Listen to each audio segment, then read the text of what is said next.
नमस्कार दोस्तों, स्वागत है आपका आपके अपने यूट्यूब चैनल अमन प्रयास जीके जिसमें। तो जैसा कि फ्रेंड्स, आज है आपका 21 फरवरी और 21 फरवरी को जो है आपका एसएससी जीडी का एग्ज़ाम था, जो कि आपका फर्स्ट शिफ्ट का एग्ज़ाम समाप्त हो गया है। फर्स्ट शिफ्ट में जो है जीके जी से आपके 20 प्रश्न पूछे गए थे, उन 20 में से अधिकतम जो रियल प्रश्न है हमें प्राप्त हो गए हैं। तो आज की इस वीडियो में हम उन सभी प्रश्नों को जो है डिस्कस करेंगे, साथ में उनसे रिलेटेड कुछ एक्स्ट्रा फैक्ट्स को भी देखते हुए चलेंगे। तो चलिए वीडियो को स्टार्ट करते हैं फ्रेंड्स, बिना किसी देरी के।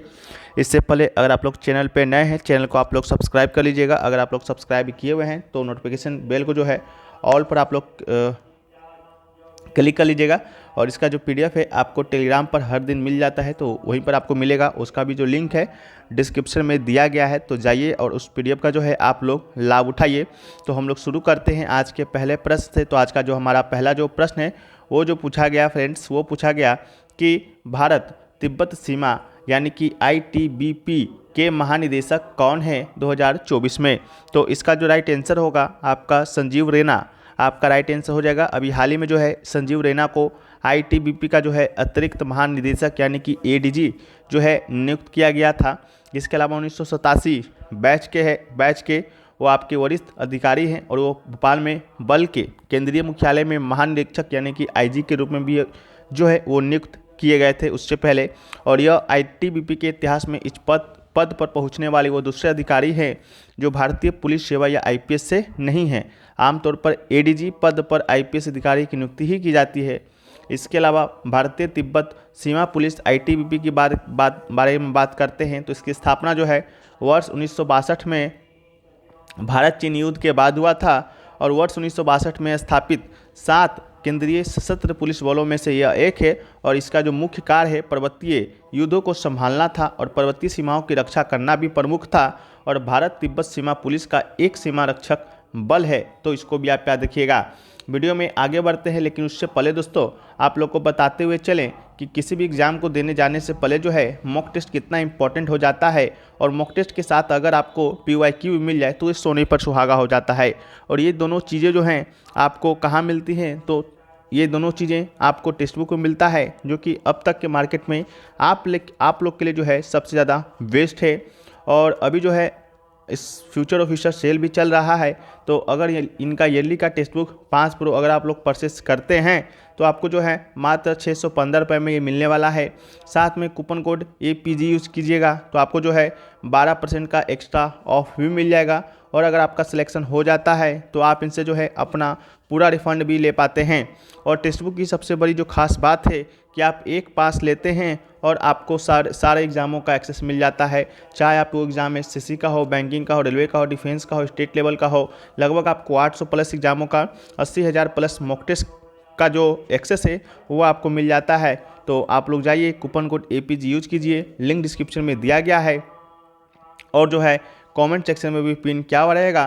तो हम लोग वीडियो में आगे बढ़ते हैं। तो हमारा जो नेक्स्ट क्वेश्चन है वो पूछा गया कि सिगमो उत्सव जो है अनिवार्य रूप से जनता का त्यौहार है जो फागुन यानी कि मार्च की पूर्णिमा के दिन जो है आपका मनाया जाता है। तो ये त्यौहार जो है कौन सा राज्य मनाता है, तो इसका राइट आंसर आपका गोवा हो जाएगा। सिगमो गोवा के आदिवासी समुदाय के द्वारा धान की समृद्ध सुनहरी फसल का उत्सव है। इसके अलावा कुनबी, गौड़ा, विलिप सहित कृषि समुदाय त्यौहार मनाते हैं जो वसंत की शुरुआत का भी प्रतीक है। नेक्स्ट क्वेश्चन पूछा गया कि हाल ही में प्रधानमंत्री मोदी ने कहाँ 141वें अंतर्राष्ट्रीय समिति सत्र का जो है उद्घाटन किया है, तो इसका राइट आंसर आपका मुंबई हो जाएगा।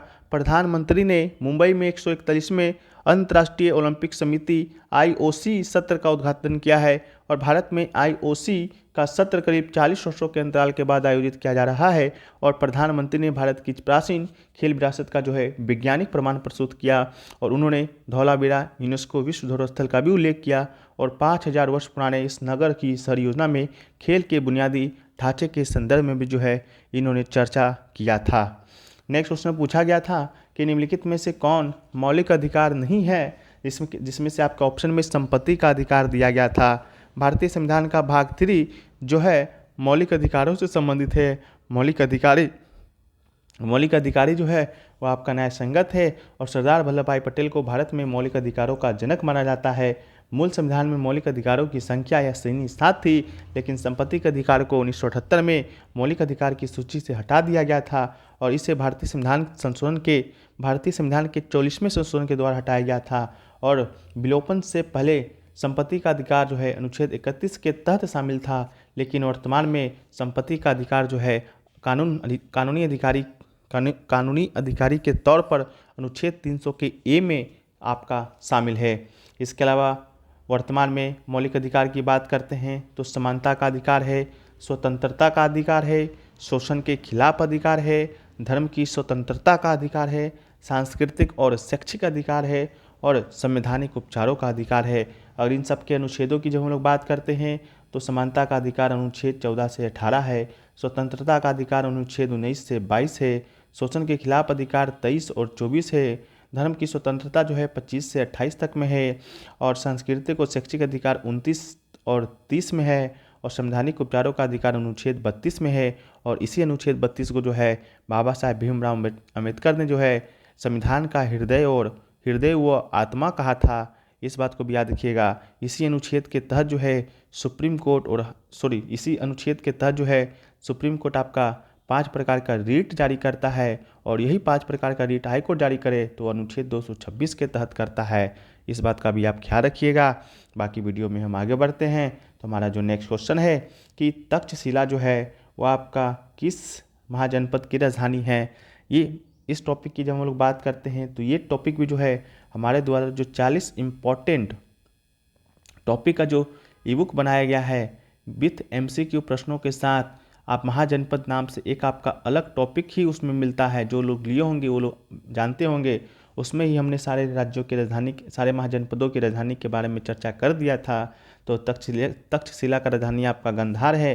तक्षशिला विश्व प्रसिद्ध शिक्षकों से युक्त शिक्षा का केंद्र था और गंधार का एक महाजनपद था। और इसके अलावा जो है वर्तमान में हम 16 महाजनपद देखते हैं और उसके राजधानियों की जब हम लोग बात करते हैं तो अंग जिसकी राजधानी चंपा है, इसके अलावा मगध जिसकी राजधानी प्रारंभिक राजधानी गिरिवस्त और राजगिरी थी लेकिन बाद में जो है पाटलिपुत्रा हुआ, काशी जिसकी राजधानी वाराणसी है, कौशल जिसकी राजधानी श्रावस्ती या अयोध्या है, वज्जी जिसकी राजधानी विदेह या मिथिला है, मल जिसकी राजधानी कुशीनगर या कुशावती है, चेदी की राजधानी शक्तिमती है, वत्स की राजधानी कौशाम्बी है, कुरु की राजधानी इंद्रप्रस्थ है। पंचाल की बात करेंगे तो उत्तरी पंचाल की राजधानी अहिछत्र और दक्षिणी पंचाल की राजधानी कपिल है। मत्स्य की राजधानी विराटनगर है, सुरसेन की राजधानी मथुरा है, अस्मक की राजधानी पोतन या पोटली है, अवंती यानी कि उत्तरी अवंती की राजधानी उज्जैनी और दक्षिणी अवंती की राजधानी महिष्मती और गंधार की राजधानी तक्षशिला और कंबोज की राजधानी जो है वो हाटक है। तो इस बात को भी आप याद रखिएगा। ये सारे एग्जाम में प्रश्न आपके आएंगे और 1 नंबर आपको दिलाएंगे। और हमारा जो नेक्स्ट क्वेश्चन है कि लोसर त्यौहार जो मोनपा जनजाति के लोगों के द्वारा मनाया जाता है निम्नलिखित में से किस राष्ट्र से संबंधित है। ये भी प्रश्न आपको हमारे ईबुक में मिल जाएंगे। ईबुक तो छोड़िए, जो आपके ये SSC GD का एग्ज़ाम चल रहा है उसी PDF में मिल जाएंगे, क्योंकि ये जो प्रश्न है आपका रिपीट हुआ है। पहले भी ये प्रश्न आपके एग्जाम में पूछा जा चुका है और अभी भी ये प्रश्न पूछा गया है, जिसका राइट आंसर जो है अरुणाचल प्रदेश से। पहले जो एग्जाम में प्रश्न पूछा गया था वो उसका जो स्वरूप था वो ऐसा था कि लोसर त्यौहार जो अरुणाचल प्रदेश में मनाया जाता है वो कौन से जनजाति के द्वारा मनाया जाता है, तो वो मोनपा जनजाति के द्वारा जो है वो मनाया जाता है। तो मोनपा उस समय राइट आंसर था, अभी आपका अरुणाचल प्रदेश राइट आंसर है। तो क्या ही मतलब बनता है, सेव चाकू पे गिरे या चाकू सेव पे गिरे, कटना तो सेव को ही है। इसके अलावा लोसर जो है एक दिन का त्यौहार है जिसे तवांग में बहुत ही धूमधाम से मनाया जाता है। ये त्यौहार आत्माओं को दूर भगाने, नए साल जो सुख और समृद्धि से भरा होगा स्वागत करने के लिए मनाया जाता है। तो इसको भी याद रखिएगा।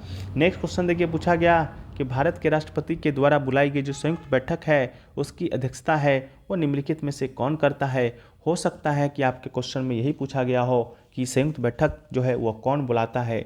अगर इस प्रकार का क्वेश्चन पूछा गया होगा तो उसका राइट आंसर आपका भारत का राष्ट्रपति होगा, क्योंकि संयुक्त जो बैठक है वो भारत का राष्ट्रपति ही बुलाता है, लेकिन उसकी जो अध्यक्षता करता है वो आपका लोकसभा का जो है अध्यक्ष करता है। इस बात का भी आप ख्याल रखिएगा। अगर आपसे पूछता है संयुक्त बैठक का जो प्रावधान है वो संविधान के किस अनुच्छेद में है, तो वो संविधान के जो है आपका अनुच्छेद 108 में है। तो इस बात का भी आप याद रखिएगा। संविधान के अनुच्छेद 108 के अनुसार संसद के संयुक्त अधिवेशन की अध्यक्षता लोकसभा के अध्यक्ष के द्वारा या उसकी अनुपस्थिति में लोकसभा के उपाध्यक्ष के द्वारा या उसकी अनुपस्थिति में राज्यसभा के उपसभापति के द्वारा की जाती है। और संसद का संयुक्त अधिवेशन राष्ट्रपति के द्वारा बुलाया जाता है। इस बात का भी आप जो है ख्याल रखिएगा। ये भी प्रश्न आपके एग्जाम में पूछा गया। फिर आपके एग्जाम में प्रश्न पूछा गया कि बाल कृष्ण बुबा किस घराने से संबंधित है। तो बाल कृष्ण बुबा की जब हम लोग बात करते हैं तो इनका संबंध जो है ग्वालियर घराने से है। बाल कृष्ण बुआ इंचल करिंजकर ग्वालियर घराने से संबंधित है और हिंदुस्तानी शास्त्रीय संगीत के ख्याल शैली के वो गायक थे और उन्होंने ग्वालियर घराने की गायकी को जो है महाराष्ट्र में लाया था।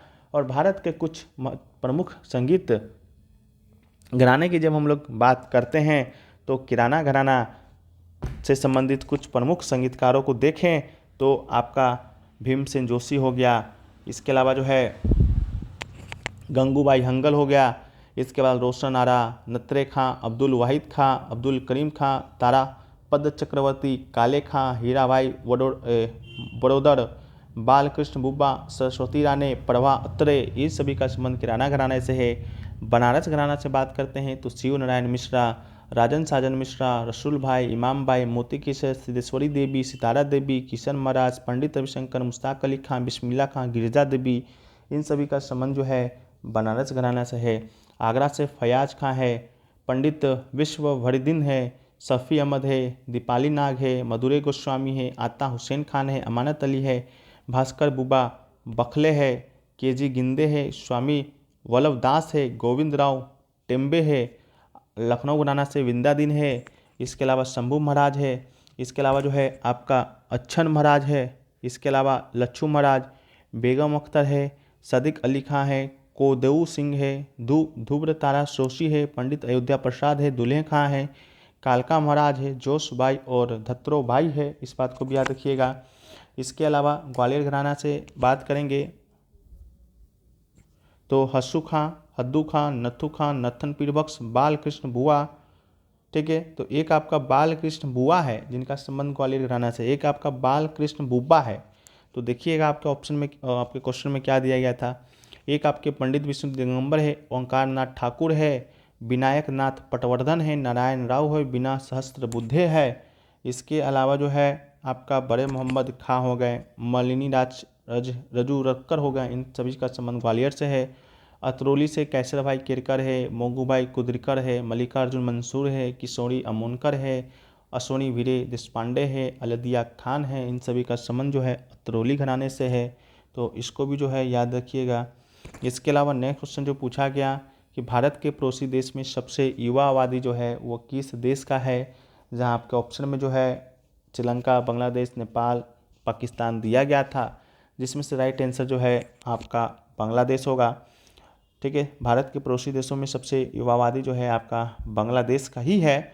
और दुनिया का सबसे युवा आबादी वाला जो देश है वह आपका नाइजीरिया है, और जबकि दूसरे स्थान पर आपका फिलीपींस है, और तीसरे स्थान पर जो है हमारा पड़ोसी देश बांग्लादेश ही है। तो जब हमारा पड़ोसी देश बांग्लादेश तीसरे नंबर पर है तो जाहिर सी बात है कि भारत के पड़ोसी देशों में वो पहला नंबर पर ही होगा। तो आपका जो राइट आंसर है वो आपका वही हो जाएगा। फिर आपसे पूछा गया कि जम्मू कश्मीर का जो है आपसे पूछा गया जम्मू एंड कश्मीर का जो है वो आपके गवर्नर कौन था। गवर्नर कौन था तो कब था, वाइल इलेक्शन 2024, यानी कि जब आपका जम्मू कश्मीर में इलेक्शन जो हुआ था ना, उसके बाद उस समय जो है आपका गवर्नर कौन था ये पूछा गया था। तो कोई बात नहीं, इसका राइट आंसर जो है आपका मनोज सिन्हा है। मनोज सिन्हा जी जो है आपके गवर्नर थे। और मनोज सिन्हा की बात करेंगे तो गवर्नर ही लेफ्टिनेंट गवर्नर थे, और मनोज सिन्हा जो है सेकंड लेफ्टिनेंट गवर्नर है जम्मू कश्मीर के। तो इस बात को भी आप याद रखिएगा। और गवर्नर नहीं, आपका यूनियन टेरिटरी का लेफ्टिनेंट गवर्नर होता है, ठीक है। तो इसको भी आप याद रखिएगा। क्या पता हो सकता है आपसे पूछ दिया जाए कि दिल्ली इलेक्शन के समय वहाँ के कौन आपके लेफ्टिनेंट गवर्नर थे, ठीक है। तो अनिल बैजल शायद आपका हैं। तो इसको भी आप जो है याद कर लीजिएगा। एक बार आप लोग चेक कर लीजिएगा कि जो है दिल्ली के जो है गवर्नर आपके कौन हैं, ठीक है। लेफ्टिनेंट गवर्नर कौन है दिल्ली के, तो विनय कुमार सक्सेना है, तो विनय कुमार सक्सेना जी का यह नाम याद रखिएगा, ये भी पूछा जा सकता है। ठीक है, इसके अलावा जो है और क्वेश्चन तो हमें अभी तक नज़र नहीं आए हैं, लेकिन एक क्वेश्चन अभी और मिले हैं।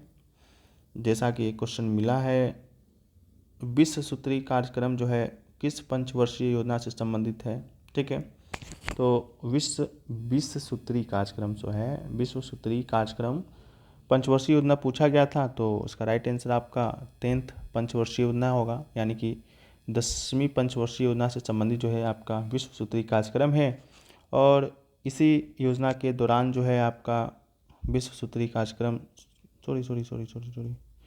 विश्व सूत्री कार्यक्रम जो है पेश किया गया था, लेकिन 10वीं नहीं, आपका ये 5वीं होगा। ठीक है, 5वीं पंचवर्षीय योजना होगा, 5वीं पंचवर्षीय योजना के दौरान जो शुरू किया गया था विश्व सूत्री कार्यक्रम, फॉर माय मिस्टेक। और 5वीं जो पंचवर्षीय योजना है आपका 1974 से 1979 तक चलना था, लेकिन 1978 तक ही चला था। और इसको जो पेश किया था, किसने किया था, इंदिरा गांधी जी ने किया था। ठीक है, तो इसको भी याद रखिएगा, ये भी आपके एग्जाम में जो है पूछा गया था विश्व सूत्री कार्यक्रम से रिलेटेड। फिर एक शायद आपका किन्नौरी नृत्य से संबंधित शायद कोई प्रश्न पूछा गया था। ठीक है, किन्नौरी नृत्य, तो किन्नौरी नृत्य की जब हम लोग बात करते हैं तो किन्नौरी नृत्य जो है आपका हिमाचल प्रदेश में मनाया जाता है। ठीक है, तो हिमाचल प्रदेश में किन्नौरी नृत्य, तो ये भी पूछा गया होगा, तो इसको भी आप लोग सही कर लीजिएगा, हिमाचल प्रदेश आपका इसका राइट आंसर हो जाएगा। ठीक है, इसके बाद जो है अभी तक तो हमें इतना ही प्रश्न मिला है, बाकी और कोई प्रश्न तो नज़र आ नहीं रहा है। हाँ, एक क्वेश्चन और मिला आपका फॉर्मूला बताना था, कुछ आपके यहाँ कंपोनेंट या कहें तो दिए गए थे, और उन सभी का जो है आपका फॉर्मूला बताना था, जैसे बेकिंग पाउडर का, तो इसको हम यहाँ पर मिटा देते हैं। इसके बाद जो है आपको हम यहाँ पर फॉर्मूला बताने का जो है प्रयास करते हैं।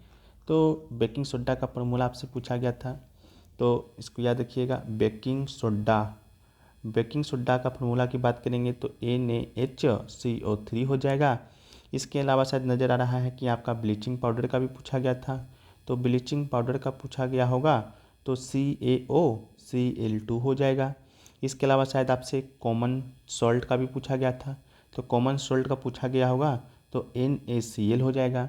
या शायद एक आपका वॉशिंग सोडा का भी था, तो वॉशिंग सोडा की जब हम लोग बात करते हैं तो वॉशिंग सोडा का आपका जो सूत्र होगा ये आपका Na2CO3.H2O हो जाएगा। ठीक है, और यही चारों का जो है आपसे मिलान करने के लिए आया था, और यही चारों को जो है आपको मिलान करना था। तो आशा करते हैं कि आप लोग जो है मिलान कर लिए होंगे और क्वेश्चन को राइट कर लिए होंगे।